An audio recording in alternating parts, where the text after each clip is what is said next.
ከጨዋታው በፊት ከወደ ሪያል ማድሪድ ዛቻ በስቷል። ከለንደን ደግሞ አርሰናል መልስ እየሰጠ ነው። ለጨዋታው አናንስም ይመስላል። የሪያል ማድሪድና አርሰናል የመልስ ጨዋታ ከመደረጉ በፊት በርከት ያሉትን መነጋገሪያ ርዕሰ ጉዳዮችን ከዚህ ቀጥለን እንመለከታለን። ሁለቱ ክለቦች የአውሮፓ ቻምፒየንስ ሊግ የሩብ ፍጻሜ የመልስ ጨዋታ በሳንቲያጎ ቤርናቤዩ የፊታችን ረቡዕ ምሽት 4 ሰዓት ያደርጋሉ። በሁለቱም ቡድኖች የቃላት ጦርነቱ ተጧጡፏል። ለንደንና ማድሪድ ረፍት አልባ የቃላት ጦርነት ላይ ገብተዋል። እነዚህም ይዝታሉ፣ እነዚህም መልስ እየሰጡ ነው። የሸጋ ስፖርት ተከታታዮች መረጃዎቹን ሰብስክራይብ በማድረግ እንድትከታተሉ እንጋብዛለን። ለሌላም ጊዜ መረጃዎች እንዳያመልጣችሁ የኖቲፊኬሽን በተኑን ኦን ማድረግ እንዳትረሱ። የ15 ጊዜ የቻምፒየንስ ሊግ ባለክብሮቹ የአውሮፓ ንጉስ የቻምፒየንስ ሊጉ ጌታ እያሉ ራሳቸውን የሚጠሩት ሪያል ማድሪዶች ከማይፈልጉት ከመጥፎ ቅርቃር ውስጥ ራሳቸውን አግኝተዋል። በመጀመሪያ ዙር የሩብ ፍጻሜ ጨዋታ በአርሰናል ከሜዳቸው ውጪ 3-0 የተሸነፉት ሪያል ማድሪዶች ባለፈው ዓመት ያሳኩትን ዋንጫ አሁንም ለመድገም ቢመኙም ነገር ግን ግማሽ ፍጻሜውን ለመሸጋገር ተራራ መቧጠጥ ግድ ይላቸዋል። በሜዳቸው ሳንቲያጎ ቤርናቤዩ የመጀመሪያ ዙሩን ጨዋታ ውጤት ቀልብሰው መሻገር ትልቁ ፈተናቸው ነው። ነገር ግን ከዚህ ጨዋታ አስቀድሞ ሁሉም በራስ መተማመኑ ከፍ ያለ ይመስላል። እናደርገዋለን፣ እንችለዋለን እያሉ ነው። የቀድሞ ተጫዋቾችም ሆነ የአሁኖቹ ተጫዋቾች ሪያል ማድሪድ ውጤቱን ቀልብሶ ይሻገራል እያሉ ነው። ከቀድሞ ተጫዋቾቻቸው መካከል ቶኒ ክሩስ በመጀመሪያዎቹ ደቂቃዎች ማድሪድ አርሰናልን እንዲያስደነግጥ ትዕዛዝ ብጤ ሰጥቷል። ሌላኛው የቀድሞ የሪያል ማድሪድ ተጫዋች የቻምፒየንስ ሊግም አሸናፊ የነበረው ሆሴሉ ሪያል ማድሪድ ከ3-0 የአርሰናል ሽንፈት የመመለስ አቅም እንዳለው ገልጿል። ይህንን ውጤት መቀልበስ የሚችል በዓለማችን ላይ ያለ ክለብ አንድ ብቻ ነው፣ እርሱም ሪያል ማድሪድ ይባላል ብሏል። ባለፈው ሳምንት 100% የፕላኔታችን ሕዝብ ማድሪድ እንደተሰናበተ ነበር ያመነው። አሁን ግን ቀኑ ሲቃረብ መጠራጠር ጀምረዋል። ማድሪድ አንድ የተለየ ነገር አለው። በተለይ ደግሞ በቤርናቤዩ ሲጫወት ልዩ ነገርን መፍጠር ይችላል። በጨዋታው መጀመሪያ ደቂቃዎች ጎል ከተቆጠረ ጨዋታውን መቀየር ይችላሉ። ምክንያቱም ስታዲየሙ በኃይል ሆኖ መደገፍ ይጀምራል። ከዚያ የሚፈጠረው የሚታወቅ ነው ሲል ሆዜሉ የቀድሞ የሪያል ማድሪድ የአጥቂ ስፍራ ተጫዋች ተናግረዋል። ሪያል ማድሪድ እንደሚያልፍ ሁላችንም ተስፋና እርግጠኝነት አለን በማለትም ለቀድሞ ክለቡ ድጋፉን አሳይተዋል። ከወደ አርሰናል በኩልም ምላሽ እየተሰጠ ነው። ጋናዊው ኢንተርናሽናል የአርሰናሉ አማካይ ቶማስ ፓርቴ ሳንቲያጎ ቤርናቤዩ የተለየ ነገር የለውም እያለ ነው። ማድረግ ያለብንን ጠንቅቀን እናውቃለን እያለ ይሄ ተጫዋች እየተናገረ ነው። የመድፈኞቹ አማካይ ቶማስ ፓርቴ ሳንቲያጎ ቤርናቤዩ እንግሊዝ ውስጥ ካሉ ስታዲየሞች የተለየ ነው ብሎ እንደማያስብ ገልጿል። እንግሊዝ ውስጥ ትልቅ ጫና ባላቸው ስታዲየሞች ተጫውተው እንደሚያውቁ የገለጸው ፓርቴ በቤርናቤዩ ያለው ድባብ እንግሊዝ ውስጥ ካለው ብዙ የተለየ ነገር አለው ብዬ አላስብም ሲል ተደምጧል። በጨዋታው ላይ እምነት ሊኖረን ይገባል፣ ምርጥ እግር ኳሳችንን መጫወት አለብን ሲል ቶማስ ፓርቴ ጨምሮ ተናግሯል። ምን ማድረግ እንዳለብን ሁላችንም እናውቃለን። የአሸናፊነት መንፈስ ይዘን መሄድ አለብን።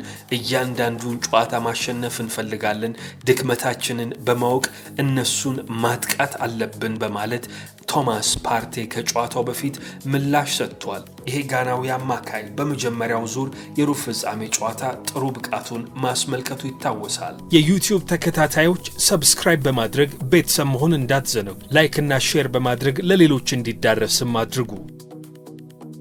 ሌላኛው የሪያል ማድሪድ የአማካይ ስፍራ ተጫዋች ሉካ ሞድሪች ደግሞ ከጨዋታው አስቀድሞ በንግድ ስራ እንቅስቃሴ ላይ የተጠመደ ይመስላል። የባሎን ዶር አሸናፊው የ38 ዓመቱ ክሮኤሽያዊ ሉካ ሞድሪች በእንግሊዝ በቻምፒየንሺፕ እየተወዳደረ የሚገኘውን ክለብ የስዋንሲ ሲቲን የድርሻ ባለቤት መሆኑ ከዚህ ጨዋታ በፊት አስቀድሞ ተነግሯል። ማድሪድ በሳንቲያጎ ቤርናቤዩ ይህንን የ3-0 ውጤት ቀልብሶ ወደ ግማሽ ፍጻሜ ለመግባት ያለ የሌላ አቅማቸውን ይጠቀማሉ ተብሎ ይታመናል። ከስታዲየሙ የሚወጣው የደጋፊም ጩኸት የበለጠ ስታዲየም ውስጥ እንዲቀርና ከስታዲየሙ እንዳይወጣ በማሰብ የሳንቲያጎ ቤርናቤው ጣሪያዎች ይደፈናሉ። ማድሪድም በዝግ ስታዲየም አርሰናልን ለማናወጥ አስቧል። ደጋፊዎች ገና ከጨዋታው አስቀድሞ ካለፈው ሳምንት ጀምሮ ነበረ በሪያል ማድሪድ የልምምድ ማዕከል በቫልዴቤባስ አካባቢዎች ላይ ወረቀቶችን እየለጣጠፉ ባነሮችን እየጻፉ የሚገኙት። ረቡዕ ውጤቱ ይቀለበሳል፣ ከምባክ እናደርጋለን፣ ሪሞንታዳ የኛ ነው እያሉ የሪያል ማድሪድ ደጋፊዎች ካለፈው ሳምንት ጀምሮ ተጫዋቾቻቸውን ወደ ልምምድ ማዕከል ሲያመሩ በቫልዴቤባስ እየተነቃቁ እንዲቆዩ መልእክቶቻቸውን ሲያሰፍሩ ነበረ። የተቃራኒ ቡድን የስፔን ደጋፊዎች ደግሞ ሪያል ማድሪዶችን ለማብሸቅ ጊዜም አልፈጀባቸውም። ባለፈው ዲፖርቲቮ አላቬዝ 1-0 በሆነ ውጤት በሪያል ማድሪድ ሲሸነፍ የዲፖርቲቮ አላቬዝ ደጋፊዎች በስታዲየም የአርሰናልን ማሊያ ይዘው በመግባት የሎስ ብላንኮቹን ደጋፊዎች ሲያበሽቋቸው ታይተዋል። በተለይ ደግሞ የኬሊያን ኤምባፔ ጥሩ ያለመሆን፣ ሰሞነኛ ብቃቱ ደካማ መሆን ለአርሰናል ደጋፊዎች ተስፋ የሰጠ ሆኗል። ፈረንሳዊው የአጥቂ ስፍራ ተጫዋች ባለፉት 4 ጨዋታዎች 0 ጎልና 0 አሲስት ነው ያለው።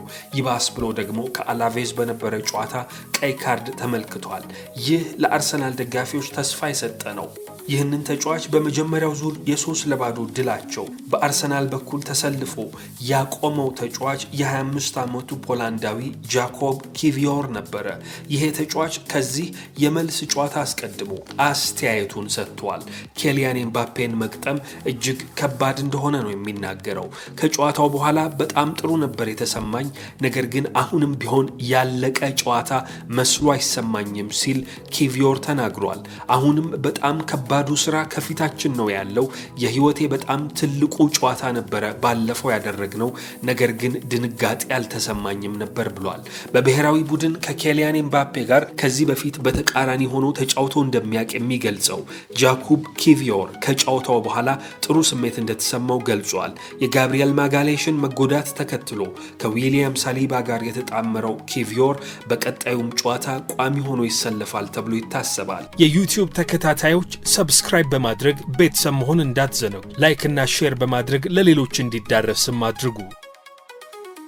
የሪያል ማድሪድ ተጫዋቾች ደጋፊዎቻቸውን በስታዲየም ተገኝተው እንዲደግፏቸውና ውጤቱን ለመቀልበስ ከጎናቸው ሆነው እንዲያግዟቸው ከአላቬዝ የ1-0 ድሉ በኋላ በማህበራዊ ትስስር ገጾቻቸው እየቀሰቀሱ ነው የሚገኙት። ፈረንሳዊው የአማካይ ስፍራ ተጫዋች ኦሮሊዮን ቹዋሜኒ በኢንስታግራም ገጹ በጣም አስፈላጊ ከሆነ ሳምንት በፊት የተገኘ ጥሩ ድል ነው ሲል የአላቬዝ ውጤቱን ገልጿል። ከዚያም በኋላ ለደጋፊዎች ባስተላለፈው መልእክት ኦን ዌንስዴይ ዊ ኒድ ዩ አት ሆም ማድሪዲስታስ ብሏቸዋል። ማድሪዳውያኑ የፊታችን ረቡዕ በቤታችሁ እንፈልጋችኋለን እንደማለት ነው። ሌላኛው የቡድኑ ተጫዋች ቪኒ ጁኒየር ገና ካሁኑ ረቡዕ ናፍቆኛል እያለ ነው። እንግሊዛዊው የአማካይ ስፍራ ተጫዋች ጁድ ቤሊንግሃም ደግሞ ማድሪዲስታስ ሲዩ ኦን ዌንስዴይ፣ ማድሪዳውያኑ የፊታችን ረቡዕ እንገናኝ ሲል ቀጠሮ ሰጥቷቸዋል። ሌላኛው ብራዚላዊ ሮድሪጎ በማህበራዊ ትስስር ገጹ በተመሳሳይ መንገድ ለማድሪድ ደጋፊዎች መልእክቱን አስተላልፏል። ሩዲገር ደግሞ በአላቬዙ የ1-0 ድል ወቅት ከደጋፊዎች ጋር አብሮ ሪሞንታዳ እያለ ሲናገር ተሰምቷል። ሪሞንታዳ ማድሪድ በቻምፒየንስ ሊግ ውድድሮች ሞተ፣ አበቃ፣ ተሸነፈ ከተባለበት ወደ ጨዋታው በመመለስ ትልልቅ ድሎችን ያስመዘገበበት ስኬት መገለጫ ነው። ሪሞንታዳ በሪያል ማድሪድ ዳግም ይደገማል እያሉ ነው እነዚህ ደጋፊዎች። ትልልቅ ተጫዋቾች ሪሞንታዳ በሪያል ማድሪድ ዳግም ይኖራል እያሉ ነው። ደጋፊዎችም ቢሆኑ ሪሞንታዳውን እየናፈቁ ይገኛሉ። የአርሰናል ተጫዋቾችና ደጋፊዎች ግን በኤሚሬትስ የጀመርነውን ስራ እዚያው ስፔን መዲናቸው ማድሪድ ላይ በሳንቲያጎ ቤርናቤው ጨርሰነው እንመጣለን እያሉ በልበ ሙሉነት እየተናገሩ ይገኛሉ። የአርሰናል ደጋፊዎች ስለዚህ ጨዋታ ምን ይሰማችኋል? ሪያል ማድሪዶችን ብትሆኑ በኮሜንት ላይ ሐሳባችሁን አጋሩን። ሰብስክራይብ ማድረግ እንዳይዘነጋ። ሰላም።